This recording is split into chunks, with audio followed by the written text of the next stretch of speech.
अभी 2 दिन पहले तक तो चाइना भारत के लिए बिछा जा रहा था, भारत और चीन की दोस्ती की चर्चाएं हो रही थी, लेकिन क्या अचानक चीन फिर पाकिस्तान से सट रहा है? क्या चीन पाकिस्तान के साथ जाकर भारत को धोखा देने की तैयारी कर रहा है? जो नए दोस्त होते हैं उन्हें पक्का दोस्त क्यों नहीं माना जाता है? ऐसे दोस्त जो दुश्मन रहे हो उनके करीब भी जाइए तो आग की तरह उनसे संभल कर रहे। अमेरिका और भारत के रिश्ते आज की तारीख में ब्रेकिंग पॉइंट पर आ गए हैं। भारत को चीन या अमेरिका किसी एक से दोस्ती रखनी ही थी। क्या वाकई में नरेंद्र मोदी की सरकार चीन के सामने झुक गई है? तो ये सारी जो कोशिशें हैं ये एक शत्रु का व्यवहार है। भारत और चीन के रिश्ते कभी भी भारत और पाकिस्तान जैसे पूरी तरीके से शत्रुतापूर्ण नहीं रहे।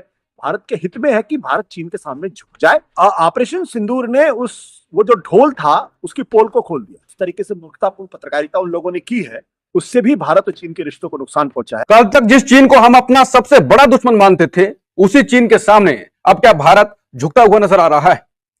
ये चीन के विदेश मंत्री हैं वांग यी, जो अभी 1 दिन पहले भारत में थे, अजीत डोभाल से मिले, जयशंकर से मिले, खुद पीएम नरेंद्र मोदी से मिले, बोले कि भाई जिनपिंग आपका इंतजार कर रहे हैं, आइए चाइना एससीओ मीटिंग के लिए। और 1 दिन बाद भाई साहब पाकिस्तान चले गए, वहां अफगानिस्तान के साथ मीटिंग हो रही है, पाकिस्तान के साथ मीटिंग हो रही है। क्या ये चीन का धोखा है? बैठक में क्षेत्रीय व्यापार को बढ़ावा देने, बुनियादी ढांचे के विकास और तीनों देशों के बीच आर्थिक सहयोग बढ़ाने पर विस्तृत चर्चा की गई। इन खबरों को देखकर यही लगा कि अब चीन भारत से दोस्ती चाहता है और शायद अब सूरत धीरे धीरे बदल रही है, लेकिन इसी दौरान कुछ ऐसा हुआ जिससे भारत की चिंता बढ़ गई। भारत से अपने दौरे के बाद चीन के विदेश मंत्री वांग यी अफगानिस्तान गए। काबुल में उन्होंने तालिबान और पाकिस्तान के विदेश मंत्रियों के साथ एक त्रिपक्षीय सम्मेलन में हिस्सा लिया। उधर वांग यी काबुल से 21 अगस्त को पाकिस्तान पहुंचे। तक जिस चीन को हम अपना सबसे बड़ा दुश्मन मानते थे, उसी चीन के सामने अब क्या भारत झुकता हुआ नजर आ रहा है? चीन के विदेश मंत्री दिल्ली आते हैं, मोदी से लेकर डोभाल तक से मुलाकात करते हैं, समझौते होते हैं और खबर उड़ती है कि चीन हमें रेयर अर्थ के खनिज देगा। लेकिन अगले ही पल बीजिंग से सफाई आ जाती है, हमें कुछ जानकारी नहीं है, हमें कुछ मालूम नहीं है। और फिर वही वांग यी काबुल पहुंच जाते हैं, पाकिस्तान और अफगानिस्तान के साथ सीपीईसी का नया ताना बाना बुनने। याद रखिए, ये सीपीईसी भारत की संप्रभुता को चोट पहुंचाता है, क्योंकि ये पाकिस्तान के कब्जे वाले कश्मीर से होकर गुजरता है। भारत इसको लेकर लगातार चिंताएं भी जाहिर करता रहता है। दूसरी तरफ नेपाल भी भारत से नाराज। लिपू लेक पर व्यापार शुरू करने की बात होते ही नेपाल ने ऐलान कर दिया, ये इलाका हमारा है। यानी एक साथ चीन, पाकिस्तान, अफगानिस्तान और अब नेपाल, चारों तरफ से घेराबंदी। लेकिन सबसे बड़ा सवाल तो यह है, आखिर मोदी चीन के सामने क्या झुक रहे हैं? क्यों झुक रहे हैं? क्या अमेरिका के दबाव से बचने के लिए मोदी चीन की गोद में जाकर बैठ रहे हैं, या फिर विदेश नीति वाकई आसमान से गिरे खजूर पे अटके जैसी हो गई है? नमस्कार, मैं हूं अंकुर और आप देख रहे हैं सत्येंद्र का खास शो आशुतोष की पैनी नजर, जहां आशुतोष जी खबर की खबर लेकर असली खबर बताते हैं और वो अब वो बताएंगे कि क्या मोदी झुक रहे हैं, और झुक रहे हैं तो क्या कारण है। आशुतोष बिल्कुल अंकुर, मुझे लगता है कि जो सवाल आपने खड़ा किया है, ये सवाल उस बड़े पैमाने पर डिबेट नहीं हो रही जिसमें डिबेट वाकई में होनी चाहिए। 2-3 चीजें। पहली बात, इसमें कोई राय नहीं है कि भारत के पास दूसरा कोई विकल्प नहीं था कि वो चीन के से बातचीत करे, चीन के सामने कुछ ऐसी पेशकश करे जिससे कि चीन की जो नाराजगी है या गुस्सा या जो कुछ भी उसका जो शत्रुतापूर्ण व्यवहार है उसमें कमी आए। और इसके लिए सबसे बड़ा कारण यह है कि अमेरिका का जो ट्रंप एडमिनिस्ट्रेशन है उसने जिस तरीके से भारत के साथ व्यवहार करने की कोशिश की है, बर्ताव करने की कोशिश की है। पहले उसने 25% का टैरिफ लगा दिया, उसके बाद उसने रूस से ऑयल लेने पर 25% की एक्स्ट्रा पेनल्टी टैरिफ लगाने की धमकी दी। और जो 27 अगस्त से जो लग सकता है अगर भारत ने रूस से तेल खरीदना बंद नहीं किया तो।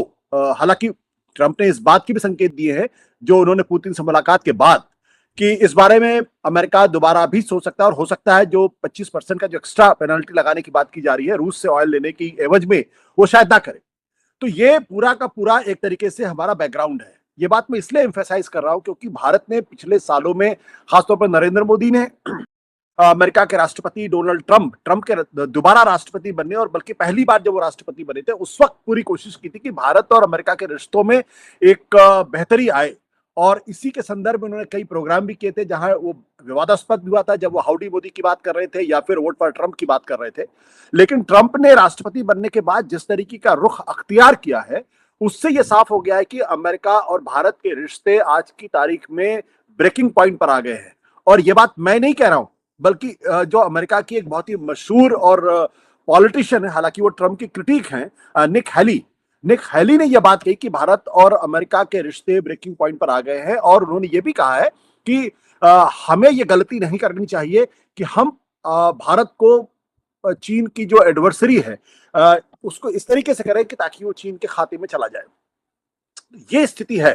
अब उसके बाद भारत के पास कोई विकल्प बचता नहीं था। भारत को चीन या अमेरिका किसी एक से दोस्ती रखनी ही थी। अमेरिका ने एक तरीके से उसको जब अपना दोस्त मानने से इनकार कर दिया तो भारत के पास चीन के पास जाने के अलावा दूसरा कोई रास्ता नहीं।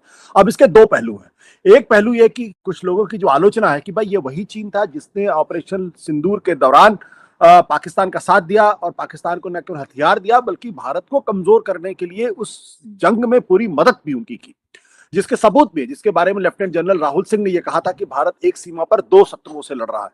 दूसरा, इसके पहले गलवान घाटी के अंदर भी चीनी सेनाओं के साथ हमारे सैनिकों की मुठभेड़ हुई थी और उसमें कई भारतीय सैनिकों की जानें गई थी। और यह भी है कि चीन ने भारत के एक बहुत बड़े भूभाग पर कब्जा भी कर लिया है, जहां भारत पहले पेट्रोलिंग करता था, अब वो पेट्रोलिंग नहीं कर पा रहा। तो इस तरीके की शत्रुता के बाद अगर भारत चीन के पास दोबारा जाता है तो फिर यह सवाल उठना लाजमी है, क्या वाकई में नरेंद्र मोदी की सरकार चीन के सामने झुक गई है? क्या वो नरेंद्र मोदी की सरकार जो है वो उसने चीन को शत्रु मानना बंद कर दिया है? क्या चीन पर नरेंद्र मोदी की सरकार ने विश्वास करना शुरू कर दिया है? क्योंकि मामला सिर्फ ऑपरेशन सिंदूर का नहीं था। ऑपरेशन सिंदूर के बाद 3 ऐसी घटनाएं हुई हैं जिससे बिल्कुल साफ लगता था कि चीन भारत की अर्थव्यवस्था को भी नुकसान पहुंचाना चाहता था। पहली चीज थी जब उसने रेयर अर्थ मेटल मैग्नेट पर एक तरीके का प्रतिबंध लगा दिया और उसकी वजह से भारत का जो इलेक्ट्रिक व्हीकल की ऑटो इंडस्ट्री थी उसमें हाहाकार मच गया, वहां हालत बहुत खराब हो गई। राजीव बजाज जैसे जो दूसरी सबसे बड़ी इलेक्ट्रिक व्हीकल की कंपनी चलाते हैं, उन्होंने कहा कि हमारा प्रोडक्शन ठप पड़ गया। दूसरा, जो यूरिया और डीएपी के सप्लाई को लेकर जो रॉ मटेरियल आता था चाइना से, उस पर भी एक बैन लगा दिया। जब मैं आपसे बातचीत कर रहा हूं तो इस वक्त डीएपी को लेकर यूरिया की शॉर्टेज इस वक्त देश के अंदर है और लोगों को हैरानी होनी चाहिए कि जो यूरिया की दुकानें हैं उनके सामने बड़ी बड़ी लाइनें लग रही हैं वहां पे और ब्लैक मार्केटिंग जबरदस्त तरीके से हो रही है। क्योंकि इस बार का जो मानसून है वो पहले सालों की तुलना में मानसून बहुत अच्छा था और खरीफ की फसल के लिए जिस तरीके से यूरिया और डीएपी की जरूरत थी वो आज की तारीख में नहीं मिल रहा, शॉर्ट सप्लाई में है।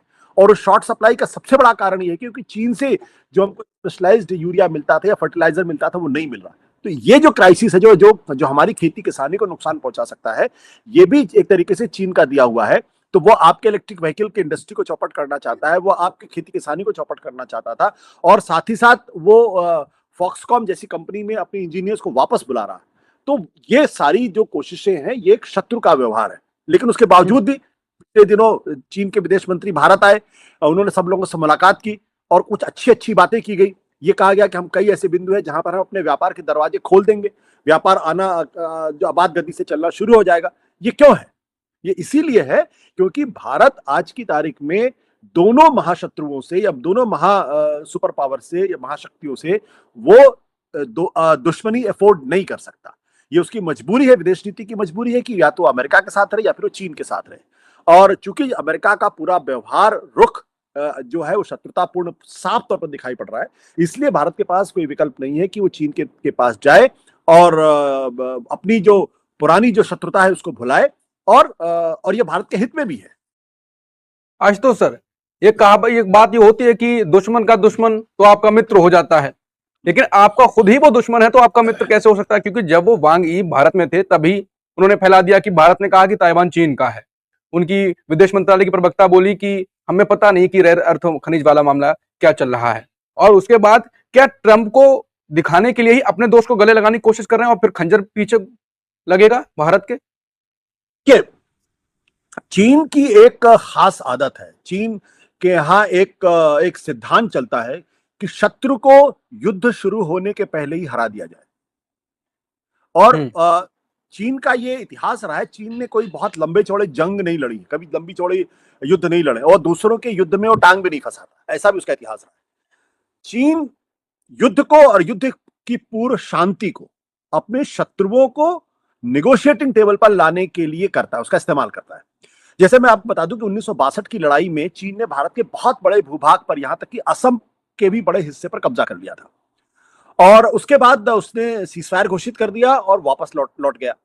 तो हेनरी किसिंजर ने माओ से पूछा कि भाई आपने ऐसा क्यों किया? आप तो भारत के बड़े भूभाग पे कब्जा कर सकते थे, तो फिर आपकी जंग लड़ने का मकसद क्या था?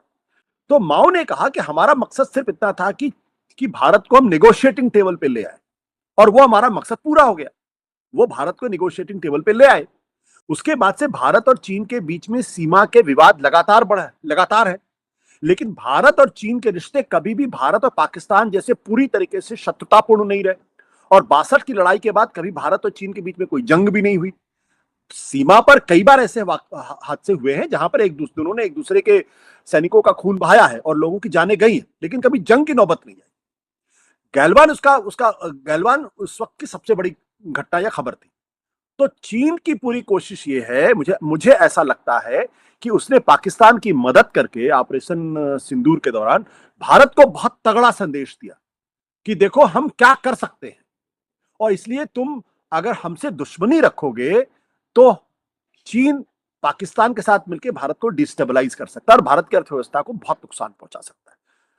इसी बीच चूंकि अमेरिका ने भारत के साथ शत्रुता का व्यवहार किया, तो यह बात भारत की विदेश नीति के पॉइंट ऑफ व्यू से ठीक है कि अगर आपका शत्रु बहुत पावरफुल हो, जैसा कि चाणक्य भी कहते हैं, जैसा कि तमाम महाभारत के अंदर जब युधिष्ठिर बात करते हैं भीष्म पितामह से, तो भीष्म पितामह भी कहते हैं कि भाई जो युद्ध नीति है वो तो यही है कि अगर आपका शत्रु बहुत पावरफुल है तो फिर आप उससे झगड़े मत करिए, उससे आप संधि कर लीजिए, उसको अपना बनाने की कोशिश करिए, और जब आप उससे ज्यादा पावरफुल हो जाए तब फिर आप उसको हराने की कोशिश करिए। तो उसका नतीजा यह है कि भारत चीन के पास जा रहा है। दूसरी बात जो जियोपॉलिटिक्स के पॉइंट ऑफ व्यू से बहुत इंपॉर्टेंट है वो ये कि अगर भारत चीन के साथ रहेगा तो भारत का जो सीमा पे जो संघर्ष है उसमें कमी आएगी, शिथिलता आएगी, और अगर संघर्ष जारी रहेगा तो भारत को भी अपने $बिलियन मतलब करोड़ों अरबों रुपए खर्च करने पड़ेंगे अपनी सीमा पर तैनाती को लेकर, साथ ही साथ सीमा पर इंफ्रास्ट्रक्चर बिल्डअप को लेकर, और उसमें आप जरा सी भी ढिलाई करेंगे तो आपको नुकसान होगा।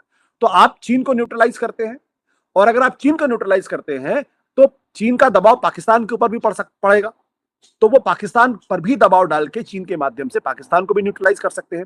और तीसरा, जो रूस पिछले दिनों भारत से रूसता हुआ दिखाई पड़ा है, उसको भी हम साथ लेके चल सकते हैं। तो ये पूरा भारत की सीमा से जुड़े हुए चीन, पाकिस्तान और बगल में रूस, इन तीनों में जो हमारे करीबी दोस्त हैं, जियोपॉलिटिक्स का पॉइंट ऑफ व्यू से बहुत इंपॉर्टेंट होगा। और मान लीजिए अगर अमेरिका अफगानिस्तान का इस्तेमाल करता है किसी वजह से स्ट्रेटेजिकली चीन को न्यूट्रलाइज करने के लिए, या चीन को 5 सेकंड के बाद चलते हैं वीडियो के बकिए से की तरफ। उससे पहले बात की जाए, चाइना का वजीर खारजा जब पाकिस्तान पहुंचे तो उनकी जब पिक्स सामने आई भारतीयों के, तो वो सब देखकर भारतीय चीखते चिल्लाते रहे और उनसे हजम ही नहीं हुआ कि आखिरकार चाइना का जो वजीर खारजा वो पाकिस्तान क्यों गया है। आइए आपको मजीद दिखाते हैं कि किस तरह भारतीय मीडिया चीख चिल्ला रहा है। जहां उनकी 3 दिवसीय 2 दिन पहले तक तो चाइना भारत के लिए बिछा जा रहा था, भारत और चीन की दोस्ती की चर्चाएं हो रही थी, लेकिन क्या अचानक चीन फिर पाकिस्तान से सट रहा है?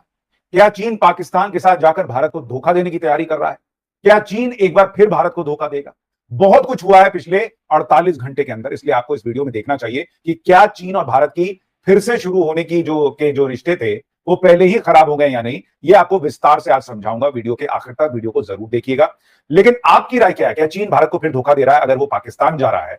तो इस पर आप क्या सोचते हैं जरूर बताइएगा, क्योंकि ये चर्चा इस 2 तस्वीर को लेकर चल रही है। ये चीन के विदेश मंत्री हैं वांग यी, जो अभी 1 दिन पहले भारत में थे, अजीत डोभाल से मिले, जयशंकर से मिले, खुद पीएम नरेंद्र मोदी से मिले, बोले कि भाई जिनपिंग आपका इंतजार कर रहे हैं, आइए चाइना एससीओ मीटिंग के लिए। और 1 दिन बाद भाई साहब पाकिस्तान चले गए, वहां अफगानिस्तान के साथ मीटिंग हो रही है, पाकिस्तान के साथ मीटिंग हो रही है। क्या ये चीन का धोखा है? इस पर आऊं उससे पहले आप ये भी देखिए कि आर्टिकल्स छपने लगे हैं कि after India China's Wang Yi heads to Pakistan, why New Delhi should be very. क्या भारत को, दिल्ली को चिंता करनी चाहिए या नहीं चाहिए? कि जो नए दोस्त होते हैं उन्हें पक्का दोस्त क्यों नहीं माना जाता है? पिछले दिनों चीन के विदेश मंत्री जो है वांग यी, वो भारत आए। उन्होंने प्रधानमंत्री मोदी, विदेश मंत्री एस जयशंकर, एनएसए अजीत डोभाल से मुलाकात की। हम आपको इस पर चाणक्य नीति बता रहे थे कि ऐसे दोस्त जो दुश्मन रहे हो उनके करीब भी चाहिए तो आग की तरह उनसे संभल कर रही। यहां तक कह दिया वांग यी ने कि चीन भारत को अपना खास साझेदार बनाएगा और चीन एससीओ समिट में प्रधानमंत्री मोदी के आने से खुश है। इन खबरों को देखकर यही लगा कि अब चीन भारत से दोस्ती चाहता है और शायद अब सूरत धीरे धीरे बदल रही है, लेकिन इसी दौरान कुछ ऐसा हुआ जिससे भारत की चिंता बढ़ गई है। भारत से अपने दौरे के बाद चीन के विदेश मंत्री वांग यी अफगानिस्तान गए। काबुल में उन्होंने तालिबान और पाकिस्तान के विदेश मंत्रियों के साथ एक त्रिपक्षीय सम्मेलन में हिस्सा लिया, एक समिट कर डाला तालिबानियों के साथ, पाकिस्तानियों के साथ। इस सम्मेलन की आखिरी बैठक 2023 में हुई थी, लेकिन इसके बाद पाकिस्तान और तालिबान आमने सामने आ गए थे। हालात ये हो गए थे कि अपने निवेश पर खतरा देखते हुए चीन ने इस झगड़े से खुद को पीछे खींच लिया था। लेकिन इसके बाद 7 मई 2025 को ऑपरेशन सिंदूर हुआ। अफगानिस्तान की तालिबान सरकार ने इस मुद्दे पर पाकिस्तान का नहीं बल्कि हमारा यानी भारत का समर्थन किया। इस बात ने चीन के माथे पर चिंता की लकीरें खींची और शायद उसने ये सोचा कि अगर अफगानिस्तान भारत के पक्ष में चला गया तो उसका one belt one road project मुश्किल में पड़ जाए। चीन के विदेश मंत्री वांग यी ने 19 अगस्त को भारत के प्रधानमंत्री नरेंद्र मोदी और एनएसए अजीत डोभाल से मुलाकात की थी। इसके ठीक एक दिन बाद यानी 20 अगस्त को वांग यी ने काबुल में पाकिस्तान और अफगानिस्तान के साथ त्रिपक्षीय वार्ता की। 20 अगस्त 2025 को अफगानिस्तान की राजधानी काबुल में एक त्रिपक्षीय बैठक की गई, जिसमें चीन के विदेश मंत्री वांग यी, पाकिस्तान के विदेश मंत्री और उप प्रधानमंत्री इशाक डार और अफगानिस्तान के कार्यवाहक विदेश मंत्री आमिर खान मुक्तकी ने भाग लिया। ये वांग यी की 2022 के बाद अफगानिस्तान की पहली यात्रा है और तालिबान के सत्ता में आने के बाद काबुल में आयोजित होने वाली इस स्तर की पहली बहुपक्षीय कूटनीति घटना है। बात करते हैं कि आखिर इस बैठक में हुआ क्या। कुछ रिपोर्ट्स के मुताबिक इस बैठक में मुख्य एजेंडे में अफगानिस्तान तक सीपैक का विस्तार, यानी बैठक का मुख्य फोकस चीन पाकिस्तान आर्थिक गलियारे यानी सीपैक को अफगानिस्तान तक बढ़ाने पर रहा है। यह निर्णय मई 2025 में बीजिंग में हुई अनौपचारिक त्रिपक्षीय बैठक के बाद अब औपचारिक रूप लेता दिख रहा है। आतंकवाद विरोधी सहयोग, तीनों देशों ने आतंकवाद के खिलाफ संयुक्त प्रयासों पर चर्चा की है, विशेषकर तहरीक तालिबान पाकिस्तान यानी टीटीपी जैसे समूहों के खिलाफ कार्रवाई पर, क्षेत्रीय व्यापार और संपर्क पर भी चर्चा। अब जो है व्यवहारिकता के धरातल पर भारत की विदेश नीति आ गई है, तो व्यवहारिकता का तकाजा यह है कि आप दोनों विश्व गुरुओं से, मतलब दोनों सुपर पावर से आप दुश्मनी नहीं ले सकते। अगर आप दोनों आपके दुश्मन होंगे तो आपको दोनों तरफ से मार पड़ेगी। तो इसमें से किसी एक के साथ आपको अच्छी दोस्ती करनी पड़ेगी। चूंकि अमेरिका के साथ आपकी अच्छी दोस्ती नहीं हो सकती, इसलिए भारत के हित में है कि भारत चीन के साथ दोस्ती करे। दूसरी बात, ये तो जो एक कॉमन सेंस की बात है। दूसरी जो महत्वपूर्ण बात यह है कि आज की तारीख में अगर भारत को विकसित भारत बनना है और उसको आत्मनिर्भर होना है, तो फिर उसको कम से कम एक लंबा वक्त चाहिए, क्योंकि उसकी जो इंडस्ट्री है, उसकी जो फैक्ट्री है, उसका बहुत सारा रॉ मटेरियल या बहुत सारा सामान चीन से आता है। चीन अगर वो प्रोडक्शन लाइन को बंद कर देगा, जैसा कि उसने रेयर अर्थ मेटल पे किया या फर्टिलाइजर के मामले में किया, तो भी भारत की अर्थव्यवस्था को नुकसान पहुंचेगा। तो जरूरी इसलिए है कि आप अमेरिका के सामने अपना एक दोस्त रखें। दूसरा, आपकी इंडस्ट्री को किसी तरीके से नुकसान ना हो, इसके लिए भी चीन की जरूरत है। तीसरा, जियोपॉलिटिक्स के लिहाज से भी अगर आप देखेंगे तो भी यह भारत के लिए फायदे का सौदा है। मैं इसमें बिल्कुल नहीं मानता कि चीन के साथ दुश्मनी करनी चाहिए, और हमारे बहुत सारे टीवी के संपादक और पत्रकार जो जिंगोइज्म कर रहे थे, जो देशभक्ति के नाम पे रोज चीन को पटकने की बात कर रहे थे और ड्रैगन को मतलब वो चिथड़े कर दे रहे थे, उनकी मूर्खता पर हंसा जा सकता है, और ये कहा जा सकता है कि जिस तरीके से मूर्खतापूर्ण पत्रकारिता उन लोगों ने की है, उससे भी भारत और चीन के रिश्तों को नुकसान पहुंचा है, और उससे भी भारत की विदेश नीति को नुकसान लगातार पहुंच रहा है। अगर ये लोग नहीं सुधरे तो ये भारत का बहुत नुकसान करने वाले हैं, तो कर रहे हैं बल्कि। बिल्कुल, तो आशुतोष जी के मुताबिक भारत ने अब विदेश नीति में सही कदम उठाया है। कोई दूसरा ऑप्शन भी भारत के पास अभी तक तो नहीं है। तो आसमान से गिरे खजूर पे अटके अभी तक तो नहीं कह सकते हैं। हो सकता है क्योंकि चीन के मामले में जो दोस्ती का हाथ भी बड़ा सोच समझ के बढ़ाना चाहिए। दोस्ती का हाथ तो बढ़ गया है, लेकिन अब फिर भी सतर्कता बरतनी चाहिए। दूध का जला छाछ भी फूक फूक के पीता है, तो छाछ भी फूक फूक कर भारत। लेकिन सवाल यह है कि इस सब के बीच चाइना और भारत के रिश्ते में क्या हो रहा है, क्योंकि भाई अभी तो दोस्ती की बात थी, अभी ये वांग यी उठ के चला गया पाकिस्तान, वहां उनका स्वागत हो रहा है। तो आखिर पाकिस्तान से भी दोस्ती, भारत से भी दोस्ती, चाइना करना क्या चाह रहा है? देखिए, चाइना कभी भी पाकिस्तान को जो है वो छोड़ नहीं पाएगा, और इसकी वजह मैं आपको बताता हूं। पहली चीज आप ये देखिए कि पाकिस्तान को चाइना ने कर्जा कितना दे रखा है।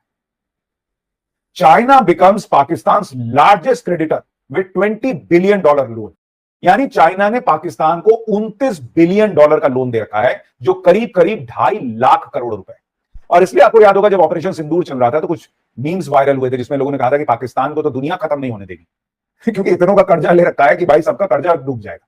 तो चाइना एक दिन में, चूंकि भारत से वो रिश्ते सुधारने का प्रयास कर रहा है, इसलिए चीन जो पाकिस्तान को कोहनी मार देगा, ऐसा नहीं होगा। 2.5 लाख करोड़ का कर्जा दे रखा है। और ये सिर्फ इतना ही नहीं है, आप देखिए जो सीपेक है चाइना का, जो वहां पर वो रोड बना रहा है, इंफ्रास्ट्रक्चर बना रहा है पाकिस्तान के अंदर पिछले 10 साल से, उसमें चाइना ने $60 अरब का इन्वेस्ट किया हुआ है, यानी ऑलमोस्ट 5 लाख करोड़ रुपए। तो उधर 5 लाख करोड़ रुपए का इन्वेस्टमेंट है, इधर 2.5 लाख करोड़ रुपए का कर्जा है, मतलब 7.5 लाख करोड़ रुपए पाकिस्तान में फूके हुए हैं चाइना। इसी के बाद मई महीने में ही चीन ने पाकिस्तान और तालिबान को साथ लाने की कोशिश शुरू की। बीजिंग के एक अनौपचारिक बैठक हुई जिसमें तालिबान को बुलाया गया। 2022 के बीच चीन के विदेश मंत्री पहली बार काबुल आए। सबसे बड़ा मजाक यह है कि इस समिट का पूरा फोकस आतंकवाद के मुद्दे पर था। चीन की मौजूदगी में यह तय हुआ कि पाकिस्तान और तालिबान दोनों मिलकर आतंकवाद से लड़ेंगे। अब इस एक वाक्य में अपने आप ही चुटकुला है। सोचिए, पाकिस्तान आतंकवाद से लड़ेगा। अगर ये आतंकवाद से लड़ेंगे तो आतंकवाद के कितने अच्छे दिन आने वाले हैं। असल में पाकिस्तान के विदेश मंत्री शाहदार का आरोप है कि तालिबान उन आतंकी संगठनों की मदद कर रहा है जो उसके देश पर हमला कर रहे हैं। इनमें एक है तहरीक तालिबान पाकिस्तान और दूसरा है बलोच लिबरेशन आर्मी। पाकिस्तान का कहना है कि अगर इन्हें अफगानिस्तान से मदद मिलनी बंद हो जाए तो ये संगठन खत्म हो जाएंगे। जबकि अफगानिस्तान के विदेश मंत्री आमिर खान मुतक्की का कहना है कि पाकिस्तान के आरोप बेबुनियाद है। हालांकि चीन ने इस मुद्दे पर दोनों देशों को एक साथ काम करने की नसीहत दी और यह कहा कि तालिबान पाकिस्तान में बढ़ रहे आतंकवाद को रोकने में जो मदद कर सकता है वो करे। लेकिन क्या आपने सोचा है कि चीन आखिर इनकी लड़ाई को रुकवा रहा है? तो इसे आपको मैं जरा बड़ी स्क्रीन पर चलकर एक बार फिर से दिखाती हूं। अगर आप ये जो नक्शा बड़ी स्क्रीन पर आने वाला है इसको देखेंगे तो आपको समझ में आएगा कि इस नक्शे में चीन, पाकिस्तान, बलूचिस्तान और भारत ये वाला हिस्सा और फिर उधर अफगानिस्तान।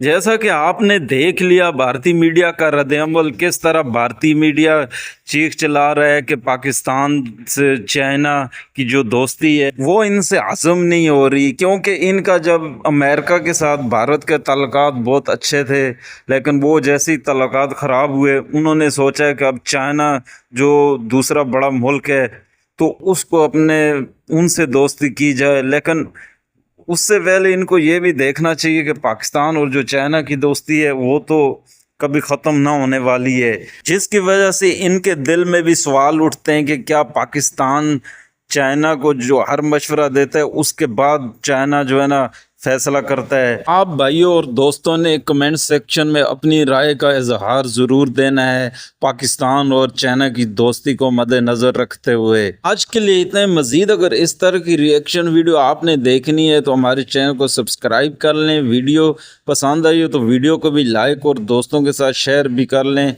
इंशाल्लाह मिलते हैं किसी नेक्स्ट वीडियो में, तब तक के लिए अपना ख्याल रखिएगा। अल्लाह नेगबान।